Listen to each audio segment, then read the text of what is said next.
छात्रों, आज हम व्याकरण का पाठ नंबर 1 पढ़ेंगे, जिसका नाम है भाषा, लिपि और व्याकरण।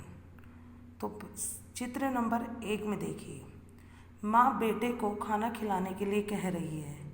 बेटा माँ की बात सुन रहा है। बेटा माँ की बात सुन रहा है। चित्र 2, बेटी अपने पिता को पत्र लिखकर अपनी बात बता रही है। पिता अपनी बेटी के मन की बात पत्र पढ़कर जान रहे हैं।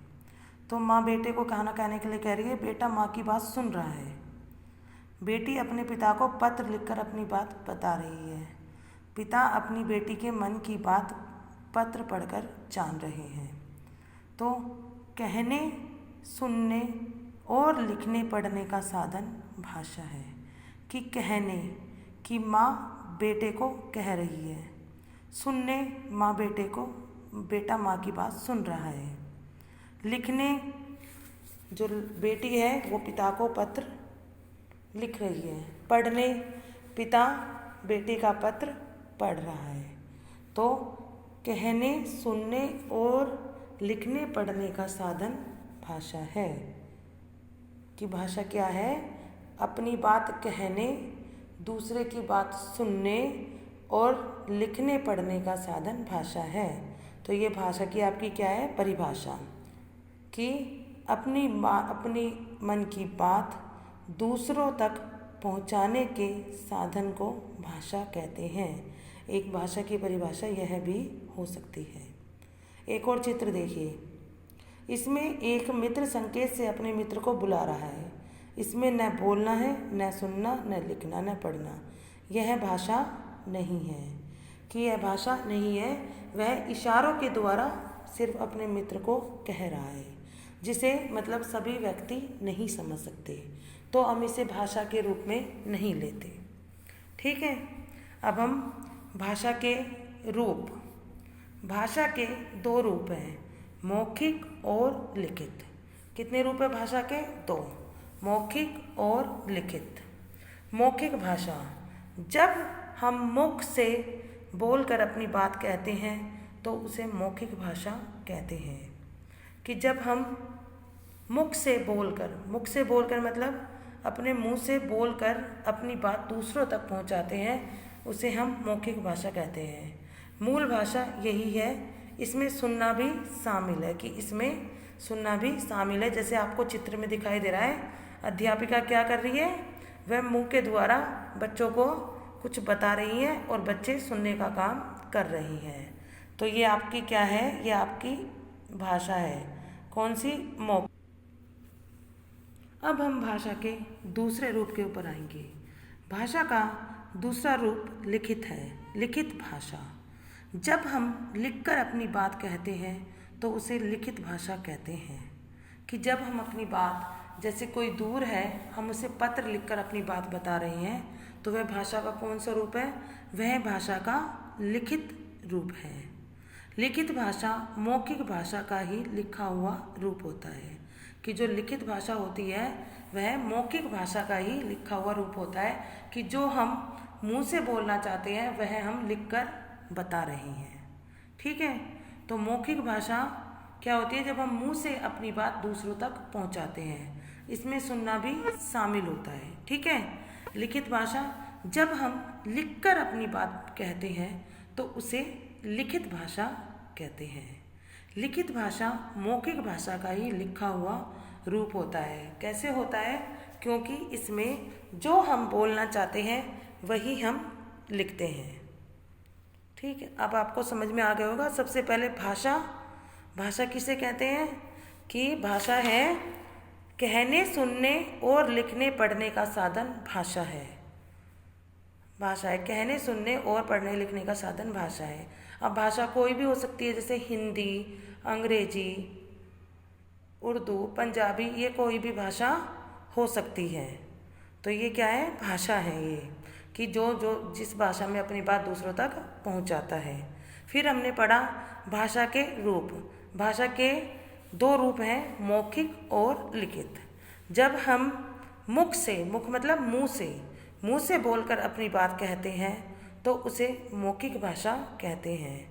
मूल भाषा यही है और इसमें सुनना भी शामिल है कि जब हम बोलते हैं तो दूसरे व्यक्ति उसे सुनता है। फिर इसके बाद हमने भाषा का दूसरा रूप पढ़ा जिसमें था जब हम लिखकर अपनी बात कहते हैं तो उसे लिखित भाषा कहते हैं कि जब हम अपनी बात को लिखकर दूसरे तक पहुंचाते हैं उसे हम लिखित भाषा कहते हैं। लिखित भाषा मौखिक भाषा का ही लिखा हुआ रूप होता है। जैसे जो समाचार पत्र हो गए, ये पुस्तकें हो गई, वो क्या है, लिखित भाषा का ही उदाहरण है। और जो भाषण, कवि सम्मेलन, वह किसका उदाहरण है, वह मौखिक भाषा का उदाहरण है। तो अब आपको ये समझ में आ गया। अब हम आएंगे लिपि के ऊपर कि लिपि क्या होती है। मौखिक भाषा को लिखने का साधन लिपि है कि जब हम कोई भाषा बोलते हैं तो वह भाषा है, लेकिन उसको लिखने का जो साधन है जिसके द्वारा हम उस भाषा को लिख रहे हैं वह लिपि है। और हर भाषा की अपनी अलग लिपि होती है। मुंह से निकलने वाली ध्वनियों को जब हम लिखित चिन्हों द्वारा प्रकट किया जाता है तो उसे लिपि कहते हैं। कि मुंह से निकलने वाली ध्वनियों को, जब हम मुंह से बोल रहे हैं तो वह भाषा है, लेकिन जब उसको हम लिखते हैं तो भाषा के जो लिखित चिन्हों द्वारा उनको प्रकट किया जा रहा है उसे लिपि कहते हैं। कि लिपि के द्वारा ही भाषा को लिखित रूप दिया जाता है। प्रत्येक भाषा की एक लिपि होती है। जैसे हिंदी की लिपि देवनागरी है। जैसे जो हिंदी भाषा है वह उसकी लिपि क्या है, देवनागरी है। अन्य कुछ भाषाओं की लिपियाँ इस प्रकार है, जैसे संस्कृत, मराठी, नेपाली, बोडो, इनकी लिपि भी क्या है, इनकी भी देवनागरी है। अंग्रेजी की रोमन है, उर्दू की फारसी है और पंजाबी की गुरुमुखी है। तो हर भाषा की अपनी लिपि होती है। तो मुंह से निकलने वाली ध्वनियों को जब लिखित रूप प्रकट किया जाता है उसे लिपि कहते हैं, या भाषा के लिखित रूप को लिपि कहते हैं। भाषा के मौखिक भाषा को लिखने का साधन लिपि है। तो आप उसमें जब लिपि में आप दे देना कि जैसे हिंदी की देवनागरी, उर्दू की फारसी और पंजाबी की गुरुमुखी। प्रत्येक लिपि को अलग तरीके से लिखा जाता है। हम चाहे तो किसी भाषा को अनेक लिपियों में भी लिख सकते हैं। जैसे कमल है, कमल शब्द को देवनागरी लिपि में इस तरह लिखा जाएगा, रोमन लिपि में ऐसे और फारसी लिपि में इस तरह से। तो यहाँ पर आपको हर लिपि का क्या बताया गया है कि कौन सी लिपि कैसे लिखी जाती है, कौन सी भाषा किस लिपि में और वह कैसे लिखी जाती है। ठीक है। अब उसके बाद हमारा जो नेक्स्ट है वह है व्याकरण। व्याकरण क्या होता है? व्याकरण जो हम पढ़ रहे हैं वह क्या है? व्याकरण है। ग्रामर के द्वारा क्या पता चलता है? ग्रामर के द्वारा हमें अपनी गलतियों का पता चलता है कि भाषा को शुद्ध रूप में बोलने, लिखने और पढ़ने के नियम व्याकरण कहलाते हैं। कि व्याकरण के द्वारा ही हमें किसी भाषा को शुद्ध रूप में बोलना, पढ़ना, लिखना आता है। तो अब इसमें व्याकरण का क्या लिखा है? हर भाषा और लिपि के अपने नियम होते हैं। कि हर भाषा का अपने नियम होते हैं कि इस भाषा में मात्रा ऐसे चढ़ेगी, उसमें स्पेलिंग ऐसे होगी। तो हर भाषा और लिपि के अपने नियम होते हैं, इन्हें व्याकरण कहते हैं। व्याकरण का काम भाषा को शुद्ध और निर्दोष बनाना है। कि व्याकरण का काम क्या है? भाषा को शुद्ध, कि उसमें कोई गलती ना हो, और निर्दोष मतलब उसमें कोई दोष भी ना हो, कि ये बनाना है। कि अगर कोई पढ़े तो व्याकरण में यह जान पाए कि बिल्कुल इस शब्द को इस तरह लिखा जाता है। तो अब इसकी डेफिनेशन क्या होगी? डेफिनेशन, परिभाषा, भाषा को शुद्ध रूप में बोलने, लिखने और पढ़ने के नियम व्याकरण कहलाते हैं। कि भाषा को शुद्ध मतलब जो सही रूप में बोलने, लिखने और जो पढ़ने के नियम हैं व्याकरण कहलाते हैं। फिर है व्याकरण के विभाग या अंग। कि सबसे पहले व्याकरण के अंदर हम क्या सीखते हैं, उसके बाद क्या सीखते हैं और इसके बाद क्या सीखते हैं। तो व्याकरण के विभाग हैं वर्ण विचार। वर्ण विचार क्या होता है? वर्ण विचार जो हम सबसे पहले ए अनार, जो ए आ ई यू जो स्वर व्यंजन हम सीखते हैं वो क्या है? वह वर्ण है। तो जो उनका पूरा रूप है, इसके अंतर्गत वर्ण, उच्चारण, संधि आदि पर विचार किया जाता है कि वर्ण विचार के अंदर कौन कौन सी चीज़ें आती हैं, वर्ण आते हैं और उनको किस तरह बोलना है यह आता है, और संधि आदि पर विचार किया जाता है कि उनकी संधि किस प्रकार की जाती है। फिर है शब्द विचार। शब्द विचार कि सबसे पहले हम ए, आ, ई, उ, कै, ख, ग सीखते हैं और उसके बाद हम शब्द बनाना सीखते हैं। जैसे हम 2 वर्ण के शब्द बनाना, कै, लै, कल, फिर 3 वर्ण के सीखते हैं, फिर मात्राओं के सीखते हैं, तो वो होता है शब्द विचार। पहले वर्ण विचार, फिर शब्द विचार। इसके अंतर्गत शब्दों के भेद, कि शब्दों के भेद कौन से है, तद्भव, तत्सम जो भी है, उत्पत्ति कि वो कहाँ से आए हैं, और रचना के विषय में विचार किया जाता है कि इसमें संज्ञा, सर्वनाम, विशेषण, क्रिया, अविकारी आदि उनके बारे में बताया जाता है। तो अब आपके व्याकरण के कितने अंग होते हैं? व्याकरण के 3 अंग होते हैं। व्याकरण के कितने अंग होते हैं? 3 अंग होते हैं, वर्ण विचार, शब्द विचार, और अब आपका एक आखिरी रह गया है, वो है वाक्य विचार। सबसे पहले हम किसी भाषा में वर्ण सीखते हैं, उसके बाद हम सीखते हैं शब्द बनाना, और शब्दों के बाद क्या आता है? वाक्य बनाना। तो अभी नंबर 3 जो व्याकरण का अंग है वह है वाक्य विचार। इसमें वाक्य निर्माण कि वाक्य किस प्रकार बनता है, वाक्य शुद्धि कि वाक्य शुद्ध कैसे होता है, मतलब उसमें क्या क्या चीज़ें होनी चाहिए, वाक्य विश्लेषण, विराम चिन्ह आदि के विषय में विचार किया जाता है। तो इसमें वाक्य विचार आता है कि वाक्य के अंदर पूरा वाक्य बता दिया जाता है कि उसमें वाक्य कैसे बनता है, उसमें शुद्ध कैसे होता है, वो क्या क्या होनी चाहिए, विराम चिन्ह किस प्रकार लगते हैं, उनके ऊपर विचार किया जाता है। फिर आपका बोली, भाषा और राजभाषा। बोली क्या होता है? जो किसी क्षेत्र में साधारण बोलचाल में प्रयोग होने वाली भाषा का स्थानीय रूप बोली कहलाता है।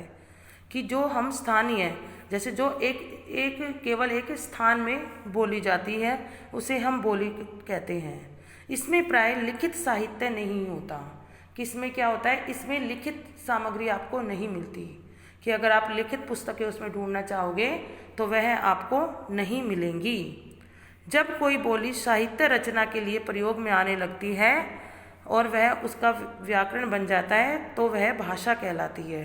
कि पहले कोई बोली है वो स्थानीय है, लेकिन जब उसमें साहित्य रचना होने लग जाती है, उसमें किताबें लिखने लग जाती हैं, तो वह और उसका व्याकरण बन जाता है, उसकी भाषा, उस भाषा को सीखने के पूरे नियम आ जाते हैं, तो वह क्या बन जाती है? वह भाषा बन जाती है।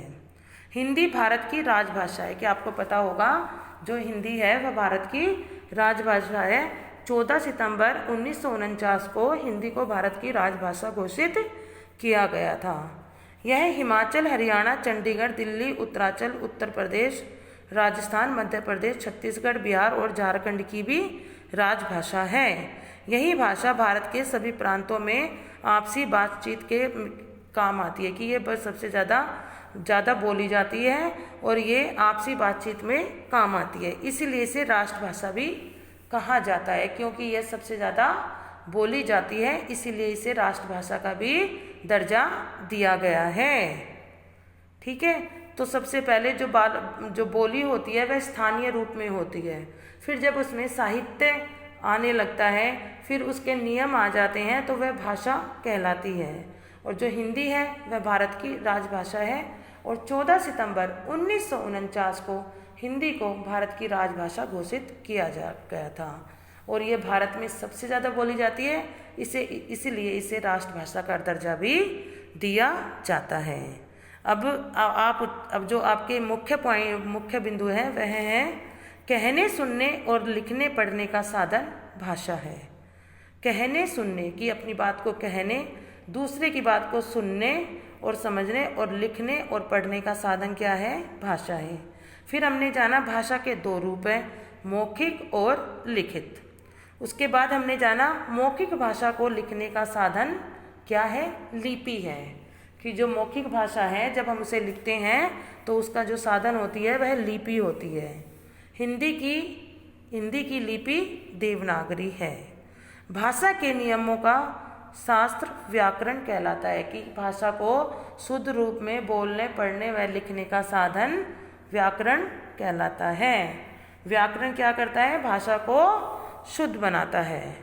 फिर है व्याकरण के 3 अंग है, वर्ण विचार, शब्द विचार और वाक्य विचार। तो आपका जो ये चैप्टर है ये होता है पूरा कंप्लीट। अभी आपका जो पूरा चैप्टर कंप्लीट हो गया है।